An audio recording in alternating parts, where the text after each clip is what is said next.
What's up guys, it's Andrew from Motorcycles Off-Road, and man, I hope you guys are getting out there and enjoying the riding season. The weather is amazing where I'm at, and I hope it's also good where you are too. On this Friday's video, I would like to open up a discussion and talk about the difference in a dual sport motorcycle and an adventure or ADV bike. I feel I'm a pretty good candidate to talk about this subject. I've had a few adventure bikes and a ton of dual sports. Currently, I ride the Tenere 700 for ADV, and the 300L is my dual sport. Now for some people, this topic is relatively hard to define. I see some people classifying one bike or the other by its weight. I don't think that's an accurate assessment, especially today with lighter ADV bikes that exist like the Honda 300L Rally and the KTM 390 Adventure. The dry weight of the KTM 390 Adventure is 158 kilograms or 348 pounds, and the dry weight of the Honda 300L Rally is 137 kilograms or 303 pounds roughly. It's not a foolproof system because there is some bikes like the DR650 which blur the line and can kind of be used for a dual sport or an ADV bike. It's like the old school ADV bike. So how do we define an adventure bike, or more importantly, what bike is best for you personally? That's what we should talk about. Firstly, let's go back to my law of off-road motorcycles. So I've cited this theory a few times in videos here and there. Maybe there's a law of physics for this, I'm not really sure, but as far as motorcycles go, I can call it my law of dual sports. So you might be thinking I'm crazy, but bear with me with all this. I promise it'll make sense, and hopefully it'll unblur the lines between these two classifications of motorcycles. So basically it works like this. You can never have a perfect bike for all things. It's just impossible. Everybody has different needs, different bikes are stronger in one area than the other, and anytime you make something, in this case a dual sport, more efficient at one thing, it always by nature gets worse at something else. This is illustrated in the simplest form by something as subtle as changing tires. More aggressive tires are better for mud and sand, but they're worse on road. Or even let's say supermoto tires. It makes it very hard to run off-road with a smaller rim size, no lugs, but on road they put you closer to the ground, they're nice and heavy, enable the bike to be very nimble on city streets. So how does this help you define ADV or dual sport bikes? Well, in the theory I have, there's a line. It goes from off-road to dual sport to road. Dual sport being in the middle, and generally ADV bikes fit more for road purposes and less for off-road than a dual sport. ADV bikes usually have bigger gas tanks, which add more weight but give you more range. ADV bikes usually have fairings, which give you wind protection. Good thing on the road, not great on technical slow stuff, plus it's something extra to brake when you drop the bike. Ton of ADV bikes come with less than ideal tire size, a 19-inch front rim and a 17-inch rear, where dual sports usually rock the 21-inch front and 18-inch rear, closer to like a dirt bike for rolling over big rocks and ruts. Dual sports generally have more ground clearance, which once again is great for off-road, but not always awesome on a really windy condition when you're riding 70 miles per hour down a highway. So you can see the point in most cases that ADV bikes are more for long distances, light trails, while dual sports are more of a street legal hybrid of a dirt bike. So the question you have to ask yourself, and you have to be honest about this, is what do you really want the bike for? What will you actually be doing with the bike? Another good question is, will I be happy with just one bike, or will I need two bikes, one for each more specialized specific purpose? That's basically what the conclusion I've come to. I always need two bikes. I need one for adventures and one for trails. And in my case and scenario, both of which have to be street legal. But let's look at the chart here, and for fun, let's place some bikes and see exactly where they go to more define where a dual sport would fit in here versus an ADV bike. Alright, the first bike is one that I know very well. Let's place the 300L. So the 300L goes right in the middle. It is one of the most dual sports you can get when it comes to a motorcycle. It has long service intervals. It's comfortable on and off-road,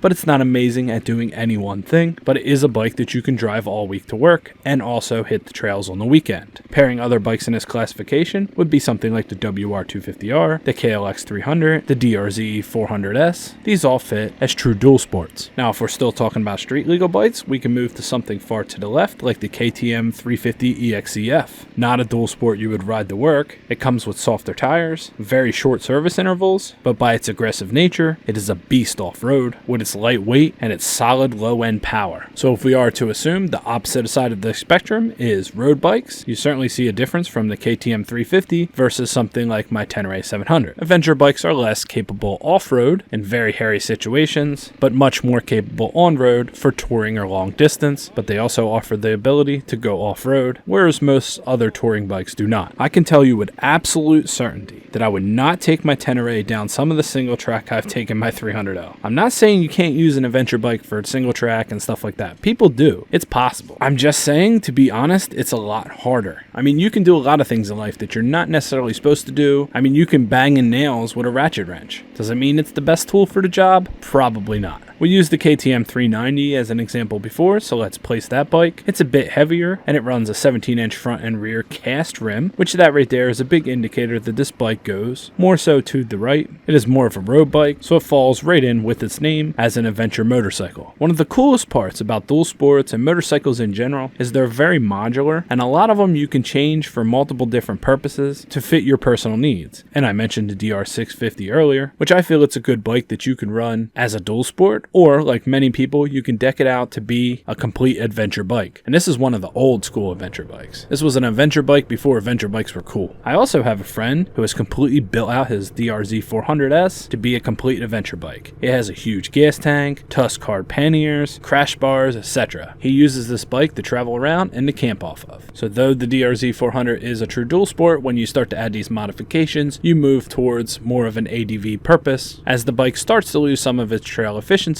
with the extra weight added, the wider hard racks that are on it. Maybe you went with a little bit harder of a 50/50 tire with something like this, just to fit the exact purpose you need the bike for.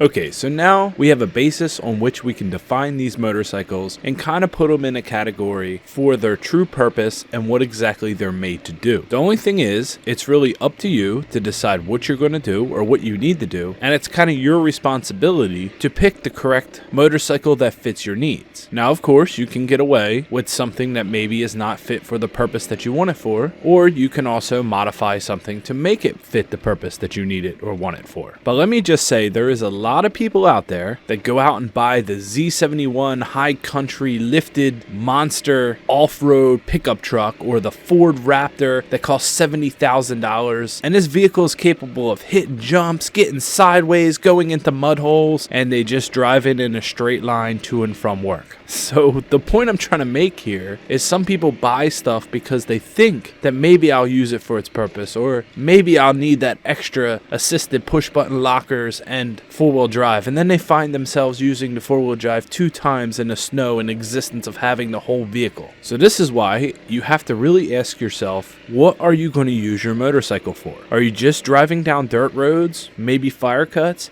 and just camping off of it, or taking long day tours and you like the upright seated position? In that case, you want an adventure motorcycle. Or perhaps you need a street legal dirt bike to rip through trails, but you don't plan on driving it on the road at all. You can put it on a bike rack or throw it in the bed of your pickup truck and you can take it to trails. In that case, you want a hardcore bike like a Husqvarna or a Beta or something like this. And if you fall in the middle of those two things and you want to kind of do a little bit of both, you know you're going to sacrifice being excellent off-road because you have a dual sport, and you know it's not going to be great for long touring on the road like a bigger ADV bike, but you want to sample both worlds, then you should get a dual sport. And of course you'll have people just like I have telling me that dual sports are terrible and they're not great off-road and they're heavy and this and that and all this BS, because not everyone is happy with the choices you have made. Just because someone's life situation brings them to one conclusion, yours can bring you to another, and you can still enjoy what you have, whether it be an ADV bike, a dual sport, a dirt bike, etc. So I guess what I'm trying to say is it's really up to you. Don't listen to what anyone else has to say. Base it on your use purpose, what you're going to need it for, and what you're going to enjoy doing. And those feelings can change. You could be crazy like me and try to get as many bikes as possible. I have 2, a third one on the way, and that's just road legal bikes. Oh, and I also got a TW200, but that's more for my girlfriend to ride. And then, of course, 4-wheelers and dirt bikes to ride with my kids. Power sports are a big thing in my life. I may have a problem, I know, but at the end of the day, it's all of us just out here seeking happiness. So I hope this video helps you determine whether a dual sport or an adventure motorcycle is better for you. Write down in the comments below what you do have, and also let me know if you think my whole stupid line here with the road off-road thing is dumb, or maybe you like it and maybe it helps you define what a bike's purpose is or what it should do. I believe that every single bike you buy can fit in this line, and I also believe that if you extend it more, you can start to get the road cruisers cars. And on the left side, you can start to get the true dirt bikes. So this all together can define exactly what a motorcycle is or its useful purpose. Then when you find where you fit as a rider, you'll be able to pick the perfect bike for exactly what you need.